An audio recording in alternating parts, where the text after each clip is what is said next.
First ever factory outlet Mukunda జ్యువెలరీలో నక్షి మేళా డిసెంబర్ 13 నుంచి 21 వరకు అన్ని స్టోర్స్ లో. 2029 అసెంబ్లీ ఎన్నికల్లో తాను పోటీ చేయనున్నట్టు తెలంగాణ జాగృతి అధ్యక్షురాలు కవిత కీలక వ్యాఖ్యలు చేశారు. సామాజిక మాధ్యమైన ఎక్స్ వేదికగా ఆస్క్ కవిత ప్రోగ్రాంలో భాగంగా ఓ నెటిజన్ అడిగిన ప్రశ్నకు ఆమె ఈ విధంగా బదిలిచ్చారు. వచ్చే అసెంబ్లీ ఎన్నికల్లో మీరు పోటీ చేస్తారా అని అడగ్గా అందుక ఎస్ అని ఆమె సమాధానమిచ్చారు. ఈ మేరకు సామాజిక మాధ్యమాల్లో నెటిజన్లు పలు ప్రశ్నలు సంధించగా ఆమె సమాధానాలు చెప్పారు. తెలంగాణ జాగృతి అధ్యక్షురాలు కవిత సామాజిక మాధ్యమైన ఎక్స్లో తన అభిప్రాయాలను పంచుకున్నారు. ఆస్క్ కవిత అనే ప్రోగ్రాంలో నెటిజన్లు అడిగిన పలు ప్రశ్నలకు ఆమె సమాధానాలిచ్చారు. ఈ క్రమంలో 2029 అసెంబ్లీ ఎన్నికల్లో పోటీ చేస్తారని ఓ యూజర్ ప్రశ్నించగా అందుకు కవిత ఎస్ అని రిప్లై ఇచ్చారు.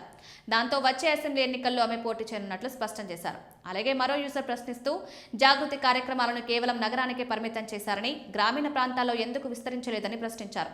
దానికి కవిత స్పందిస్తూ తెలంగాణలోని ప్రతి గ్రామంలో కమిటీని ఏర్పాటు చేస్తామని, నెమ్మదిగా కానీ బలంగా ముందుకొస్తామని స్పష్టం చేశారు.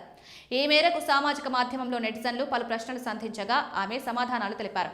మరో నెటిజన్ ప్రశ్నిస్తూ జాబ్స్, స్కిల్స్, సేఫ్టీ ఈ మూడింటిలో తెలంగాణ యువత కోసం మీరు దేన్ని ఎంచుకుంటారు అని ప్రశ్నించగా జాబ్స్ అని స్పష్టం చేశారు. అలాగే భద్రత కూడా ఇవ్వాలన్నారు. మరో నెటిజన్ మీరు తెలంగాణ ముఖ్యమంత్రి అయితే ఇతరుల కంటే భిన్నంగా ఏం చేస్తారని అడగ్గా తల్లిదండ్రులు పిల్లల విద్యకు ₹1 కూడా ఖర్చు చేయకుండా చూస్తానన్నారు. తెలంగాణ భవిష్యత్తును ఉచిత విద్యతోనే పెంపొందించాలని కవిత తెలిపారు. మరొకరు ప్రశ్నిస్తూ రేవంత్ రెడ్డి ప్రభుత్వంపై మీ వ్యూస్ ఏంటని ప్రశ్నించగా హామీలు కనుమరుగయ్యాయి, వాగ్దానాలు ఫెయిల్ అయ్యాయి, ప్రజలు ఈ ప్రభుత్వంపై నిరాశతో ఉన్నారు అని ట్వీట్ చేశారు.